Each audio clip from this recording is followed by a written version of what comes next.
Good morning, good evening, good afternoon, good whatever time of day it is. Thank you for tuning in to Conversations with Dr. Don. For your first-time viewers, Conversations with Dr. Don is an ongoing series of one-hour standalone talk shows where I interview interesting people like most of you out there about who they are as unique, one-of-a-kind individuals and about whatever it is we have decided to talk about. And this evening on this program, the Oregon Democracy Coalition, I'll be interviewing for the umpteenth time my dear friend Rick Stagenborg, MD, Dr. Rick Stagenborg, who's a psychiatrist, among other things. We won't go into that right now. But thanks again for coming on. Thanks, Don. Good to be back. Always a delight. And I've had you on so many times, I'm not as nervous as I usually am when I've got a new guest. How are you right now? I'm doing great. Really? Yes. You're really. always doing great. Once you get used to it, it's not so hard. All right, as you viewers out there and you new ones, the show usually breaks down into two major segments. The first segment is who are you? And I get personal information about my guests so that you know where they're coming from and some background on them. And then the second half of the show is usually about the main focus of the show, which is the Oregon Democracy Coalition and other related issues. And then if there's time left over, we'll go into a whole list of other possible things we'll discuss. And Rick will discuss anything forever and ever. So we got to be careful. Usually when we're through with our interview, I say, Rick, we need another 2 hours. Good to see you again. So shall we start? Sure. The bio and who are you segment. I got a whole list of questions I typically ask my guests, but you've done them so many times. Will you volunteer your own who are you and give us, and if you miss something, I'll ask you a question. And as you know, I'll repeat again, if I ask you a question that you don't want to answer, you can tell me to go fly a kite or something, and we'll go on from there. Well, what I usually tell people is I'm a former Army and VA psychiatrist, and I resigned to run for the U.S. Senate in 2010 because the country's going to hell in a handbasket. And I had the idea that I would run on a platform based on a promise to introduce a constitutional amendment to abolish corporate personhood. I've studying the issue since then, I realize it's a little more complicated than that, but we still need a constitutional amendment, so that's what I've been working on more than anything else. And you would talk about the constitutional amendment that you're proposing that may be a little different than some of the other proposals out there. Well, actually, I'm not proposing specific wording for an amendment. I think it's a big mistake to do that. It's too early in the game. I mean, we need to be very clear about what it is that needs to be in the amendment. We just had a vote recently on a particular amendment. It wasn't good enough. If we had been hammering away at what needs to be in it rather than arguing about language, I think more people might have understood why it wasn't good enough. Mm. And there's two main ingredients to the constitutional amendment, not considering the language right now. Mm-hmm. Right. And what are those? Well, the Oregon Democracy Coalition believes we need an amendment to state that money used to influence politics is not speech, and that corporations aren't people. They don't have constitutional rights. They're not people? Correct. Well, the Supreme Court said they were. What's wrong with you? Okay, we got to stay with you personally for a while before we get into the main part of the program. That's who I am. I know. Mr. Constitutional Amendment. And when and where were you born? I was born here in Portland. In Portland, a native. Lived there in Portland, very nearby. And when was that? 1958, September 17th. I just had a birthday. Well, happy birthday. I made it. Since we're talking about when and where you were born, why were you born? Well, this was back in the days before birth control. I was the 6th or 7th, because it was a Catholic family, though, so it really wasn't a huge surprise. Yeah. And you don't need the details, do you? No, okay. Not. And how long were you in Vietnam? I wasn't in Vietnam. I was post-Vietnam. Post-Vietnam. Right. And pre-Persian Gulf War. Pre-Persian Gulf War. Wow. Okay. And where did you take your education here in Oregon? Yeah, Oregon Health Sciences University. Mm-hmm. And then I started my residency in Honolulu, and I had a medical problem and had to leave. And I finished it eventually at Albuquerque, University of New Mexico, and affiliated hospitals. You ever had a private practice? Oh, no, Why is that? because I've always wanted to serve underserved populations. So I worked with county mental health first, and then went to the VA after that. Why do you want to serve underserved populations? Why is that? Because there's plenty of psychiatrists to serve people with money. Are you one of them darn do-gooders? I guess you could say that. So am I. Right on. And you have a partner, a boyfriend, a girlfriend, A wife. Wife, yeah. And how many kids? Well, depends on how you count. I like to think I have 4 kids. I have a daughter from my second marriage I adopted, and 3 stepsons who I'm very close to. You are a do-gooder. You adopted a child. I'm collecting data I got on the you best here. part of that deal. Yeah, you did. Yeah, how is she? She's wonderful, and she just gave me a grandson a couple years ago. Yeah. What's his name? Glenn. Okay. Does he like you? As far as I can tell, yeah. He didn't tell you? He likes me more than my brother's dog does. It's going to be that way tonight, folks. I should have warned you. Shall we ask you about your political persuasion? Are you a right-winger? No, What kind of a winger are you? I'm not a winger. What are you? I'm a radical centrist. Radical centrist? What in thunderation is that? That means that I have certain principles and I stick to them, and I don't think they're extreme. They're just extremely different than most people, because most people tend to follow one party or the other, or some ideology, and I don't. I just try to think of what's best for everybody, and build a framework of how you should run a government, and that's what I believe in. It's quite different from what we have. Yes. Do you think there'll be enough people in the population to vote for a radical centrist?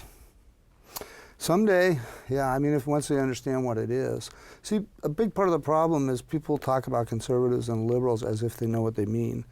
And the fact of the matter is, if you use the corporate media's definition of conservative and liberal, you're totally confused.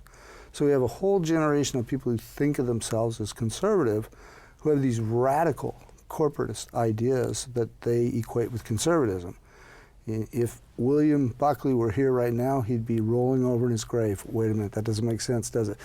If his grave was here right now, he'd be rolling over in his grave. Get that straight now. I always admired him. I like how he looked down his nose at you. Well, and James Kilpatrick, a great admiration for James Kilpatrick. And there are some modern conservatives who are very. They're actual conservatives too. Actual conservatives. And they make a heck of a lot more sense to me than some of the pinhead liberals that we have to listen to, who can't tell the difference between being a liberal and being a Democrat, for instance. Yeah. So then, considering what we're talking about now, give me a Wikipedia definition of liberal and conservative. You know what I mean by that? Jeez, A generic, untarnished, unblemished. I know it when I see it. Well, the thing is, there's not that much difference between a liberal and a conservative in the broadest sense. How so? It's a small difference that really distinguishes them, in my mind. I mean, like I said, there's a million different ways to define them, but I think a conservative is just a person who, there's a natural tendency not to want to change things. Humans resist change, period. And people that really follow that impulse and think it's a good thing and intellectualize why we shouldn't change things dramatically, they're conservative. They're following the natural human conservative impulse. Sure. People that are either wildly idealistic and think that they can make the world perfect just by making a few changes, or people who realize, as I do, that the world right now is in such a state that we have to have dramatic changes. You could call them liberals if they're willing to do that.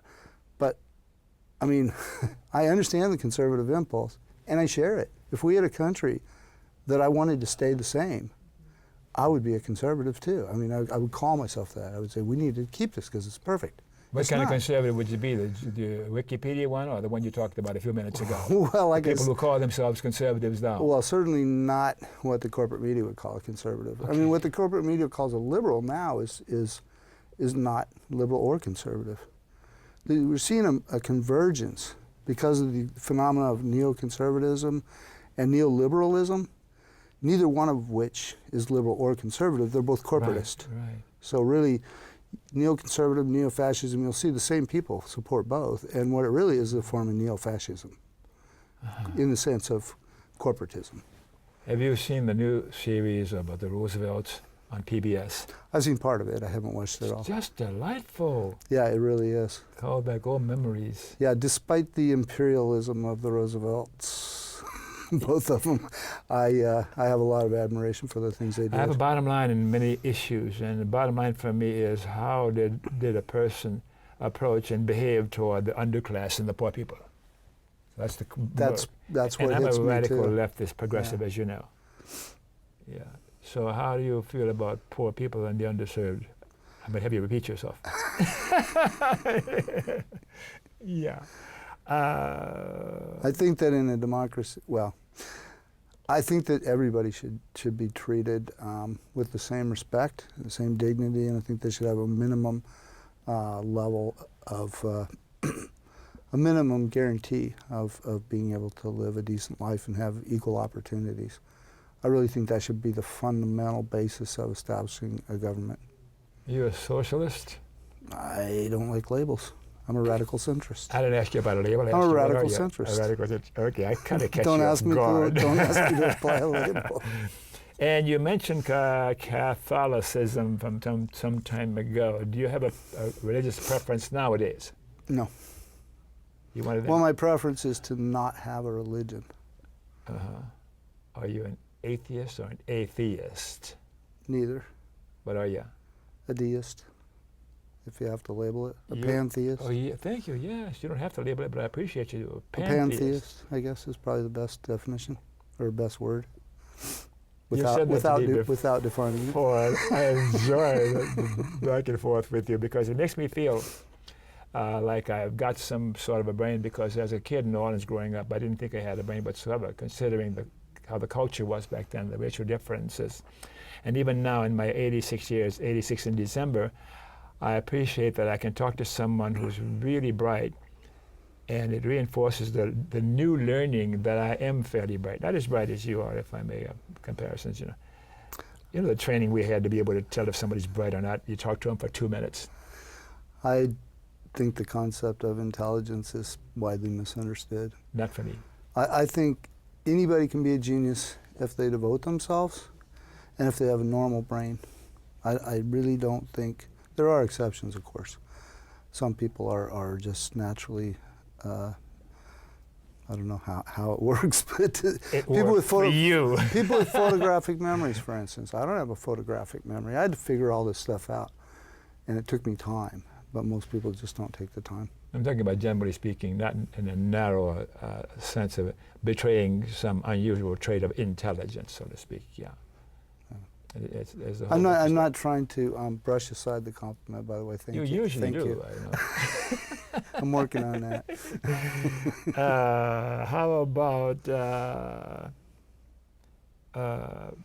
persons from the past or alive today that you admire or look up to, and you're not allowed to talk about Obama? There's just so many. I mean, I take from lots of people. I take from just average people I've met in my life.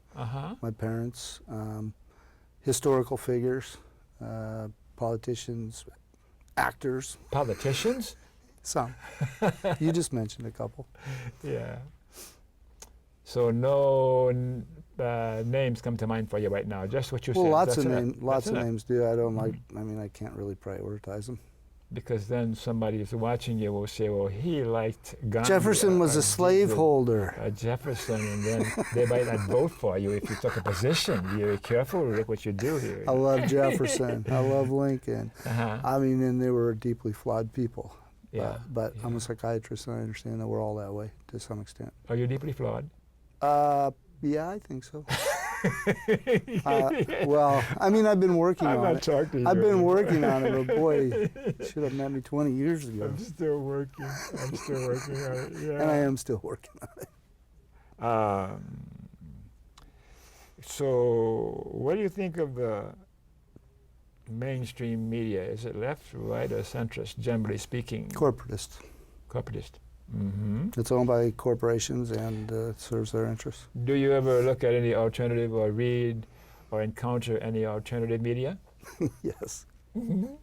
Yes, I do. I'm not going to ask you to name any because somebody may not vote for you if you gave it. I'm not running You're for politicians already before you even I'm not reach the running for office. office. That could change, but I'm not running for All office. right, your last question. Sure.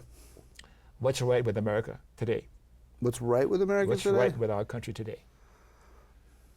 The people. I mean, people everywhere are the strength of their various countries. Mm-hmm. I think that Americans have been deeply deluded for generations to believe they live in a democracy, and that really means something to them.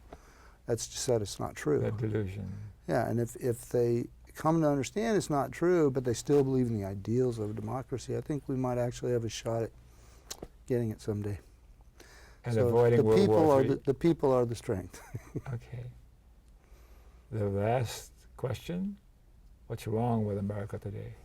I would say Or the did fact. you cover that already? No, I mean, I don't want to just say the same thing over and over. It's deeper. You can say that we are controlled by corporations and the economic elite that use corporations to, the mechanism of corporations to control us.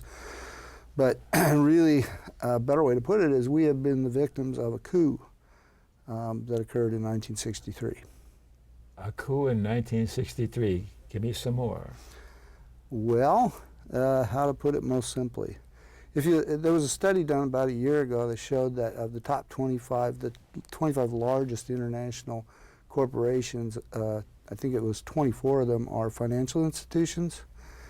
And they have an interlocking board of directors. The same people and their relatives and good friends sit on the same, all sit on each other's boards. And between them, these 140, the numbers are just approximate. Of course. 143, 134 corporations control 60% or 40% of the assets and take in 60% of the profits from something like 14,000. Or maybe it's 34,000, I don't know. Sure, I get the picture. Many, many thousands of the largest corporations in the world. Uh-huh. So what we're saying is these financial institutions sitting at the top control entire industries this way, including the media, oil, natural gas, everything in the military-industrial complex. Excuse me, medical insurance, which is why we have Obamacare. And so it really is a relatively small group of people. So I don't like saying the Illuminati or, the whatever the people want to blame it on, but it is a small group of people, and it's inherited wealth. It's an economic aristocracy. And economic aristocracy, inherited Mm-hmm. wealth, those are powerful terms. well, yeah, it's the truth, though. I mean, do you know the story of Smedley Butler? Yeah? This is how I explain to people why they should at least listen to the facts about the JFK assassination. Smedley Butler was the most highly decorated Marine Corps general of his day when he testified before the Senate in 1933. 1933. About a plot to overthrow Roosevelt. He was approached by a representative of some powerful business interests who wanted him to lead a military coup against the Roosevelt government. He testified in front of Congress. This Yes. is on video. You can see it on the web today. I've seen it. And so he also wrote the book War is a Racket. And people try to discredit him and say, well, he didn't offer proof. Well, Congress didn't ask for any. Congress did not investigate it beyond taking his testimony. They did not try to find out who it was. There's a good reason to suspect that Prescott Bush may have been involved. He was a banker for people who were supporting the Nazi Party. That was George's dad? George Sr.'s dad. George Sr.'s dad, yeah. And he was also heavily invested in a corporation that was doing business with I.G. Farber in violation of the Trading with the Enemy Act. Mm-hmm. So that corporation was actually sued and paid a huge fine. But people say, well, he wasn't personally responsible. People, they don't look into what they're investing in. Horse manure. I mean, this guy became a U.S. senator. His son becomes the head of the CIA, then a president, and his son becomes president. And you're going to tell me that we should just overlook all that? That there's even a suspicion that he was involved in this plot. And people want us to ignore that. And since this isn't taught in school, and most kids don't know this, and you probably didn't know it when you were younger, then when Kennedy was assassinated, people didn't flash back on it because most people didn't even know it had happened. So this was, 30 years later, new generation. Everybody forgot. Uh-huh. But the people that killed Kennedy, I'm convinced, were the children and grandchildren of the people who tried to oust Roosevelt in the military coup in 1933. Class warfare. It's more than class warfare. I mean, it's treason. Uh-huh.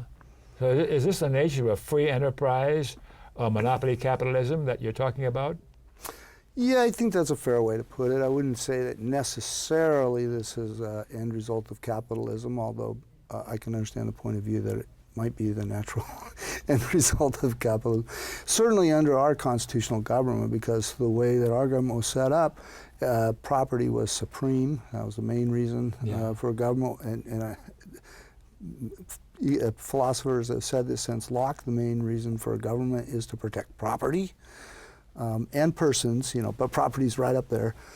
And when you set up a government like that, and you elevate capitalism to like something that must have been written in the Bible, like a religion, then and you glorify success in a competitive capitalistic system, and so certain people that accumulate the most, they're admired. And then you have put no safeguards in there to keep them from controlling who the representatives of the people are. Who needs regulation? What we have is a for-profit election system. I mean, excuse me, well it is, but more basically it's a privately funded election system. Yeah. What do you expect? What's the alternative to the existing system that we're talking about right now? Well, there's a lot of alternatives. You can have public financing of elections. I think ultimately that's what we're going to have. But first we have to take back the country, because the people that are in there now aren't going to give it back to us. How do we do that? How do we take it back? Constitutional amendment. That's the first step. I'm not trying to say it's the whole thing, but it is really the essential first step. We can go on with this for a while, but we better stop and take a break. If our director, Mr. Ellery, will allow us to take a break, please.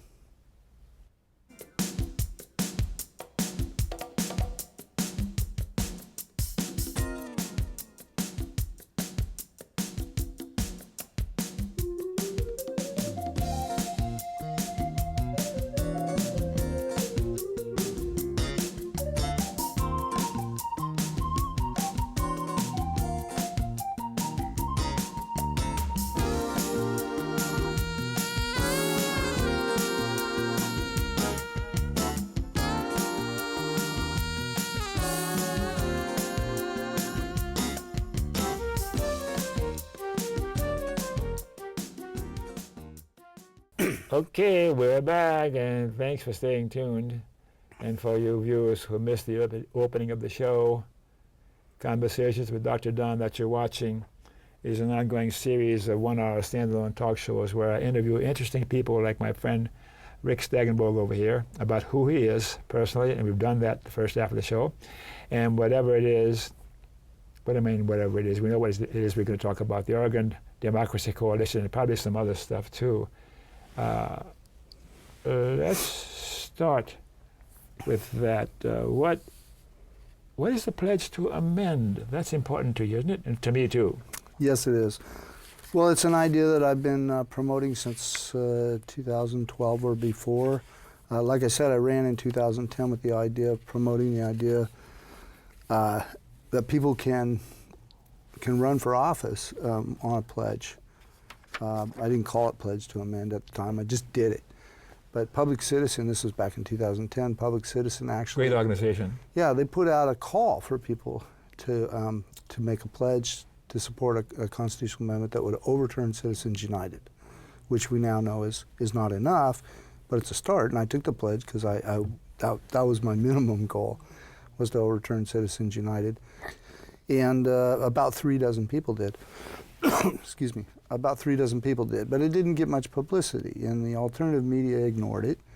Amy Goodman sat up right across from their booth and didn't want to interview me From Democracy when I tried to Now, engage huh? her about it. Yeah, I love her. I do too. But you know, there's a lot of people telling us what the problems are, but there's not very many people talking about solutions. We need to get the alternative media to understand that if we make this a campaign issue, that we can elect a Congress that will pass it, and we can't do it otherwise. I mean, well, we could go through this long process of trying to get a constitutional convention, and we may or may not succeed. That's but scary. I think it's much more likely that we'll get it by getting Congress to do it if we elect a Congress on the basis of picking our candidates according to whether or not they'll support a constitutional amendment.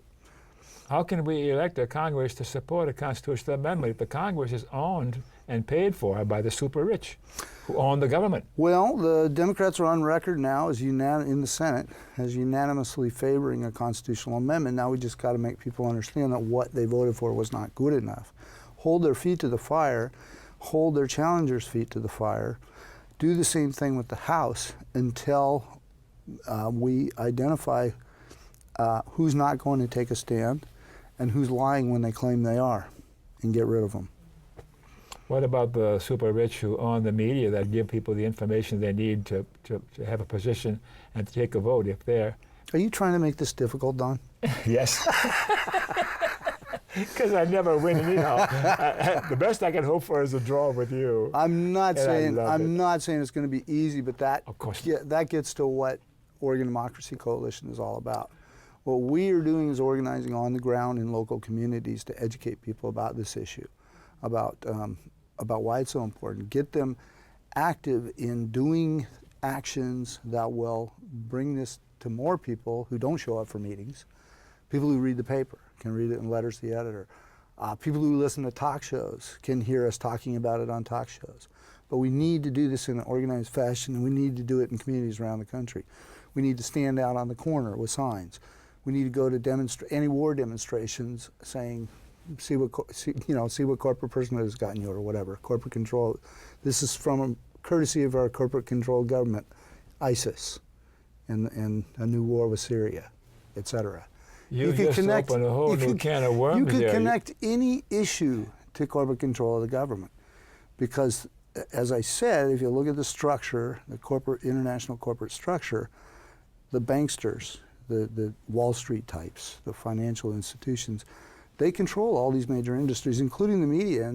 And these are the people who meet in Davos. These are the people that meet at the G8. These are the people that meet at the WTO conferences. These are the people who are determining, and the UN, various UN committees too, these are the people who are determining the global policies for us. And, and countries that don't go along with it are being targeted by what I think it's fair to call the empire. Mm-hmm. This U.S., Anglo-American, Israeli, Gulf Cooperative Council, NATO countries, they're all working together. And Toward what end? Japan. Toward what end? To establishing a stable new world order. This is not some fantasy term. This is a term that George Bush Sr. used. What is this new world order you're talking about? It's the same as the old one, except it's permanent and it's completely America is the face of it, but the people that are really running it are these international figures, these global elite. And what's their goal? Control. Control? Control the wealth. Own as much as they can. Oh, life is a game of That's monopoly. what I'm looking for. Yeah, life is a game of monopoly for them. I mean, if you look at these austerity policies, what they're doing is, banks manufacture money on a computer. They don't really manufacture it. They just create it in cyberspace.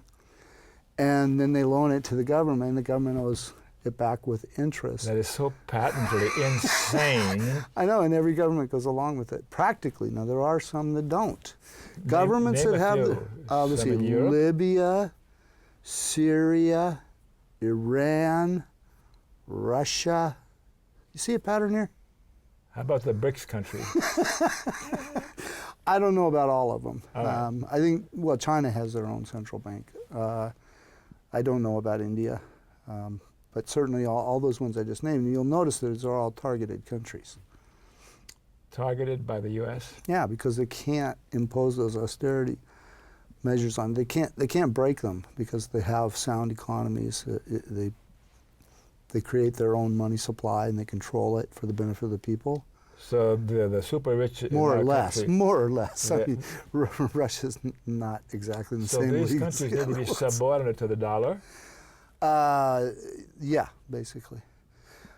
Because the dollar is backed by nothing but U.S. military might.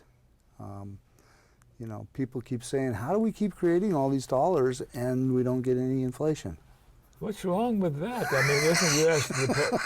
I can't keep a straight face with that. Aren't they spreading and encouraging democracy and self-government in those other countries around the world? Isn't that what we're doing? That's a rhetorical question, right? Pretend it isn't.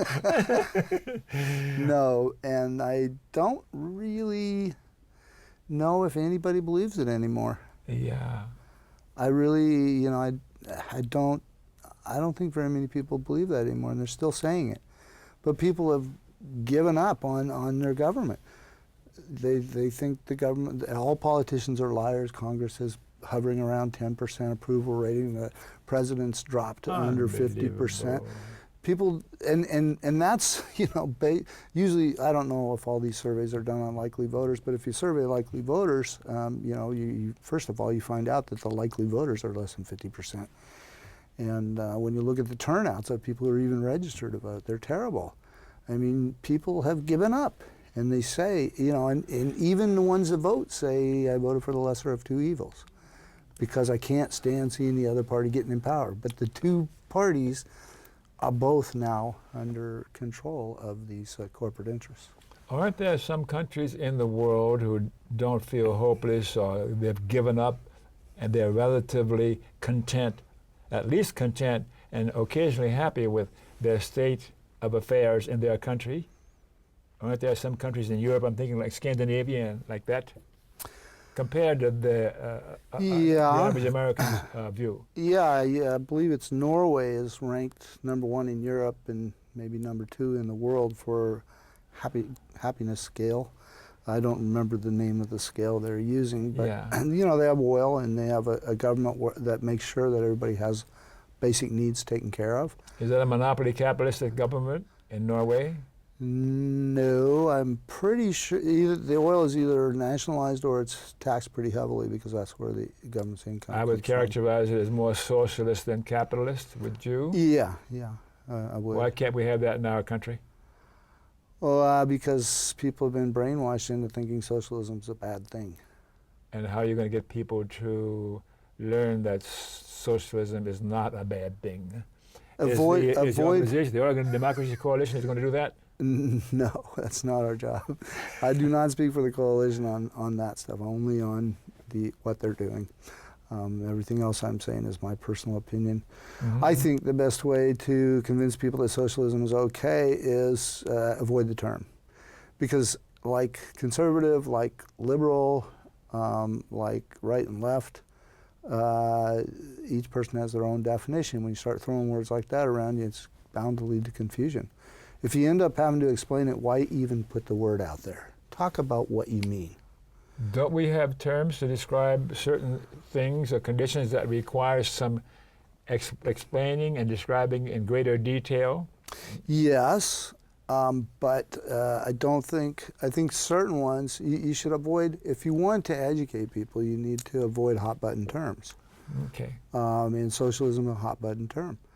I have friends who are communists, and they still think that once people wake up, and they're going to wake them up, they're going to suddenly embrace communism. It's like, no, they think communism means Joe Stalin. Joe Stalin, Yeah. you know, or Chairman Mao, and you have to kill millions of people, and then you get a little tiny group of people in control. Well, we already got a little tiny group of people in control. How's that an advantage?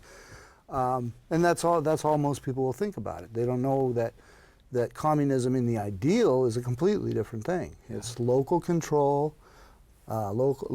People that live in a community make decisions that only affect that community, and they have representatives who are bound to the will of these local governments to represent them in larger councils, and theoretically they're supposed to represent all the people. Well, our government's supposed to represent all the people too, and we can see it doesn't. Has America, Something has to change. has America, which advertises itself as a capitalist society, killed millions of people like the other countries that you mentioned a few minutes ago? That's a good point. Yes, they have, directly and indirectly. Uh-huh. Do I need to give examples? Iraq, Syria, No, you don't. Libya, Ukraine. I mean, we're responsible for what's happening in Ukraine because we put that government in power. Do you have some members of the Democracy Coalition? Is there a list of members that you have? Well, Coalition. people that want to be affiliated with it can just sign up on the website, actually. And yes, we do have a list. Mm-hmm. Do you want me to name them? You were not about to do that. Can you tell me a guesstimate of members? Well, I don't want to exaggerate this. At this point, we are still in the organizational stage. I had hoped we would move faster. I mean, we have groups all over the state, but we don't seem to be working in a coordinated fashion yet. I'm still very excited about the potential of the Oregon Democracy Coalition because I think when people understand how important it is for us to work together, and particularly on Pledge to Amend, which, by the way, Move to Amend finally came out with their version too, which is very similar to what I proposed. It's actually more refined than what I proposed. But they need people to do this. We need people to do this. All of us need somebody to get involved. When are you going to get boots on the ground on this Exactly. effort? Well, we have Move to Amend has people. Now we just have to get them to understand that, you know, they can do that at the same time they're passing resolutions and getting initiatives, signatures, and stuff like that. They can also do these other things. It's not that complicated. The simplest thing is just show up at public appearances of candidates and make them take a stand in public. Unfortunately, most of them don't show up that often in places where they have to take questions. But you can do it in newspapers. You can say, you know, this is Joe Blow's position, and you know, he's not taking a stand, or he's against it, or she. Bonamici won't take a stand. That's not good enough. Put pressure on her. How do the members know which meetings and gatherings to show up and put their points and their ideas across? If they sign up, they should get notices. Yeah. You send notices out. Thank you. You must have checked out the website. Yeah. So how successful are you going to be in changing the system when we look at all the other movements that are resisting where our government is going, and they're all trying to do the same thing you're trying to do? How are you going to be different? Well, those are two different questions. Okay. The ones that are trying to do the same thing, we expect them all to be part of this effort. Whatever else they're doing is great. But when they realize that it isn't going to happen until we elect a Congress, they'll realize it has to be a campaign issue. So at least that they'll do. Okay. And we can disagree on exactly what we want in an amendment, and we do, which is what's kept us from working together in the past. But Oregon Democracy Coalition, as I said, is a group that's agreed only on these basics.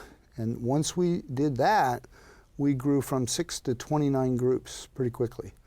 So one of the things that we're doing is we're reaching out to various groups. And when environmental groups, healthcare reform groups, anti-war groups, social and economic justice groups, when they all realize that they're only going to get what they want if they join us in this effort and reform Congress. Who's your leader of this organization? There is no leader. There's a council, like there is with any coalition. How many council members are there? Any member group can have a representative. How often do you meet? Once a discuss month. strategy? Once a month. Once a this month. time, yeah. Do you meet in Portland? I would like to meet more often. No, we're statewide, so we meet virtually. We have productive conversations, though. I mean, planning sessions. Not as productive as I'd like them to be, and we need people to get involved who are really excited, I think, about being part of all of this and not just picking one little thing to work on. Have you talked to David We Delk? need leaders. Have you talked to David Delk and the Alliance for Democracy, that organization? Alliance for Democracy is part of it. Oh. Every move to amend local is part of it. I'm a representative from Coos Curry Democracy Coalition, which was formed specifically to be a member organization of Oregon Democracy Coalition. But there are already pre-formed groups in Florence that had kind of been languishing. They did everything they could to pass a resolution in their town. They didn't get it passed, and nobody ever gave them anything else to do. So I'm going up there and talking to them and trying to get that group revitalized, doing the same thing in Roseburg, everywhere where I can get a speaking gig. We recently got Eugene Springfield Solidarity Network to join us, and they're a network already. It's like a key coup. And the person I talked to, the executive director, Shelley, is very excited about the idea of this kind of a convergence, and she sees that this is a central issue, like global climate change is. You know, everybody cares about global climate change, no matter what they're working on. The Oregon Democracy Coalition, you've got a website. Yes. And do we have that on your CG? Do we have that No, you on don't. your name? No, but it's if you listen carefully, you can remember it. It's OregonDemocracyCoalition.org. OregonDemocracyCoalition.org. Yep, I had to look it up, but that's what it is. I'm out of I here. wasn't sure. Next time you're on, be sure we have that up on the screen so we can punch it up often enough. It sounds important and it sounds good. Yeah. And with people like you behind it, it may have a chance of some success. So can we finish talking about Pledge to Amend and why it will work, and then how is Democracy Coalition organized? We've answered all these questions. Anything more you want to say about that before we go to some other random questions? No, I'll keep coming back to it, whatever you bring up. You watch. I know. Like I said, it's connected to every other issue. I wanted to start a Facebook page. Okay. It was going to be a kind of a fun game page. It's like, name something that I can't tie to corporate control of the government.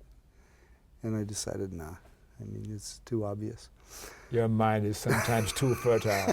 I didn't have time to keep up with it in another Facebook group anyway. So can we talk about something that I think is important? Sure. Are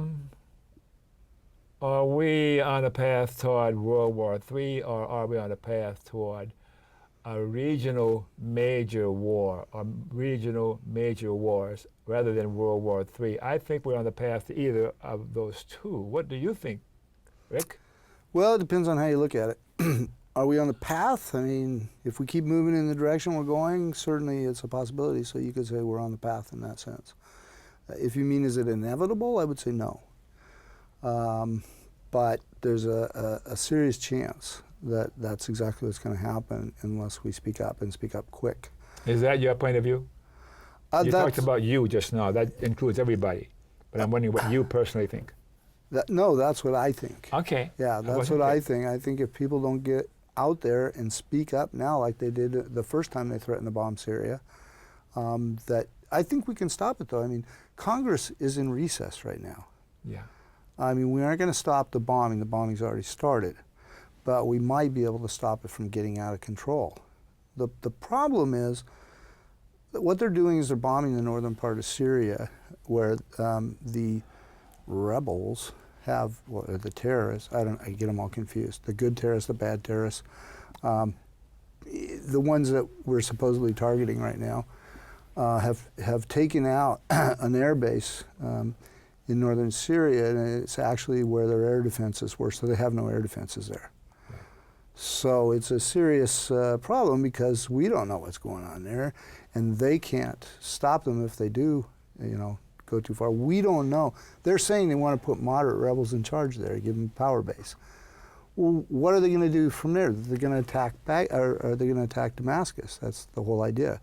So it's a backdoor way to do what we did in Libya, which was provide air support for a bunch of terrorists that we financed, Saudi Arabia financed, and we helped organize, along with MI6, Mossad, Saudi intelligence.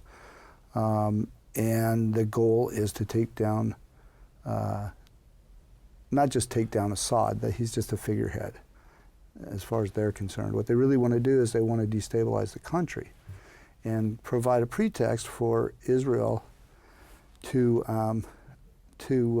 wage their own assaults from Golan Heights and Turkey. In other words, to exert control over the region by making, there's going to be so much infighting. There already is. I mean, look what happened in Libya. It's the same thing. It's the same plan. Oded Yinan wrote about how to break up these countries back in, I think it was 86, around the time of the Israel made war on Lebanon, slaughtered tens of thousands of people. He said, this is how you do it. You break it up like we're doing in Lebanon. And he specified Syria. He also specified Turkey. And who did this? Bush? Also specified Turkey. Oded Yinan, a military strategist or a geopolitical strategist, I don't know what his title was, in Israel. The thing is, this wasn't some kind of secret plan. This was debated in the newspapers like it was actually rational. And this is what we're doing right now. The neocons work very closely with the imperialists in Israel. The Zionists. Yeah, the imperial. Well, not all Zionists are imperialists, but certainly the ones in it. I would say close to all. The government of Israel is. Yeah, thank you. But back to my original question. I'm looking at two possibilities. I am. If you have a third possibility, let me know what that is. We're going to have major regional wars, or are we going to have World War III? In the direction that we're heading and the world is heading. Either one could happen. What do you think is likely to happen? Either? Well, I like to think that we're going to come to our senses because we could stop. There's going to be lots of people dying first. I don't know if Syria will stand. They've been incredibly brave. The Syrian army has done amazing work trying to keep the country in one piece. So you think we're going to have either one or the other or neither? What's your view? Oh, I don't know. I mean, I didn't ask you what you knew. I'm asking you what your opinion is. I don't have a strong opinion about which way it's going to go. Okay. I don't. None of us know enough. We know what could happen, and you're absolutely right. It could lead to World War III. I personally think that it's going to get so bad that we're going to demand an end to it, and people are going to understand that we financed the terrorists in the first place, and we've been using them ever since Kosovo. We've been using them. We used them to take down Yugoslavia, and we used them in Libya, and now we're using them in Syria. And we are funding the same people that we sent our kids to fight, and that they died fighting, and that 1 million Iraqis, or 100,000 Iraqis, whatever, have died because we went into Iraq, and how many Syrians have died, and how many millions have been displaced. And it's our fault. Do you know how many lists you're on in Washington, D.C. with your radical thinking and your ideas? I'm not the only one who knows this. And there are other people talking about it. I mean, I have friends who appear regularly on RT, TV, and Press TV. I mean, the whole world knows this, except the vast majority of Americans. Wow, that's a heavy-duty statement, and I agree. We have time for maybe one more question that can go on for 2 hours. Give me your assessment of Barack Obama and what he's done so far and what he's likely to do in the rest of his term? As far as I'm concerned, he doesn't get credit for what he has done, which was the first time that he was getting pressure to bomb Syria. Everybody says, "Oh, what a dummy." You know, first he does this, and then he does that, and then he does that. And I'm like, you really think he's so stupid that he's just stumbling through this whole process? What he did was, first he got General Dempsey to tell the American people what an insane idea it would be to bomb. He didn't have to tell them, he didn't have to stick him up there in front of a mic and say, "Tell him what you told me." He could have just made the order, said, "Shut up and make the order." He didn't do that. What did he do next? He went to Congress and said, "You decide. You take the heat." And of course, they didn't want to, and we spoke up. So it really gave us a chance to weigh in. That is something nobody expected him to do. We spoke up? Who's the way you're talking about? We spoke up. People like you and me. Okay. We called Congress. The phones were ringing off the hook. We sent billions of email messages, and you know, people. The congressmen knew that they didn't want it. They didn't want this coming back on them, and they said no. So they didn't authorize it. And then, of course, at the last minute, miraculously, Obama realized what Dempsey had been telling him for weeks was true, and the attack on August 21st was a false flag. The terrorists that we were financing were the ones with the chemical weapons, just like in March before that. Seymour Hersh wrote all about it in The Red Line and the Rat Line. So anybody that doesn't believe me can get a detailed story there. He's a good reporter. Everybody knows it. Seymour Hersh, you betcha. Yeah. One of my announcements at break time was something about stop terrorism, stop terrorizing. Well, we could stop the funding. You know, there was a civil suit just recently against the Arab Bank because they laundered money for Hamas or whatever. They provided money for Hamas. There are American banks, and banks around the world are funneling money that's going to ISIS and all these other terrorists. How come none of them are getting prosecuted? Can we not figure out how that money's getting routed? Who's the way you're talking about? You and I or the government? The NSA, the CIA. They don't know anything about where that money's coming from, where it's going. Whoo, Keystone CIA. Yeah, right. They know. They know because they're coordinating with Saudi intelligence. The Al-Qaeda network is just, it's the terrorist network they used in Afghanistan, and it's just expanded since then.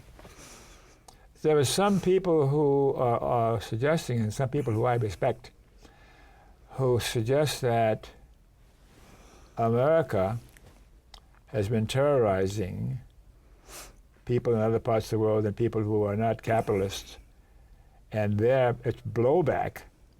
They are terrorizing us in response. And bottom line question for me is, will there be a serious terrorist attack on America on the order of 9/11? If that's what the people who pull the strings want. Wow. I never heard that comment before. They go to any length, huh? You know, it's obvious we're creating more terrorists all the time, right? So why are we still fighting these wars? I mean, if the goal is to eradicate terrorism, any idiot can see it's not going to happen. Why are we fighting all these wars? Because it's very profitable. Profitable Every time for they blow up a Tomahawk missile, it's $1 million in Raytheon's pocket. Who's it profitable for? Raytheon and corporations like that? And the people that invest in them, like Romney was invested before he became Secretary of State, had to divest himself. So greed and money's behind the entire operation. Well, and power. I mean, money and power. And self-protection, because the dollar's about to collapse. I repeat, the dollar is about to collapse. I was going to ask you to repeat that. I was. Whoa, man. Ooh. You know, we need another 3 hours. Yeah, if you get into this any deeper, it starts to get complicated. But this part so far is pretty simple. We can simplify it enough where it makes sense to you and I, at least, and yeah. So there's some more questions that I can ask you that are very important and serious, and the climate change march all over the country. And what do you think of that activity and protesting about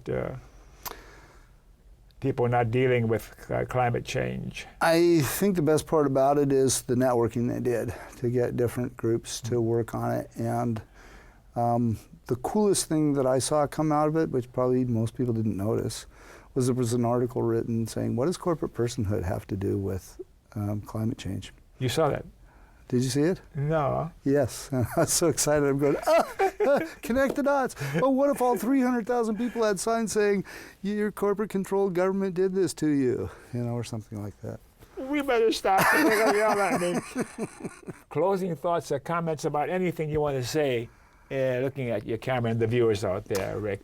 I hope you'll go to the Oregon Democracy Coalition and look at our member groups and get involved with one or more of them. And encourage them to get more involved with what the coalition is doing.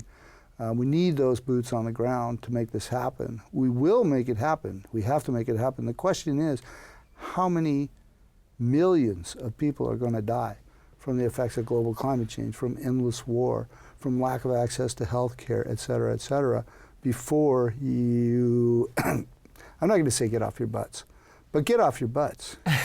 And get involved.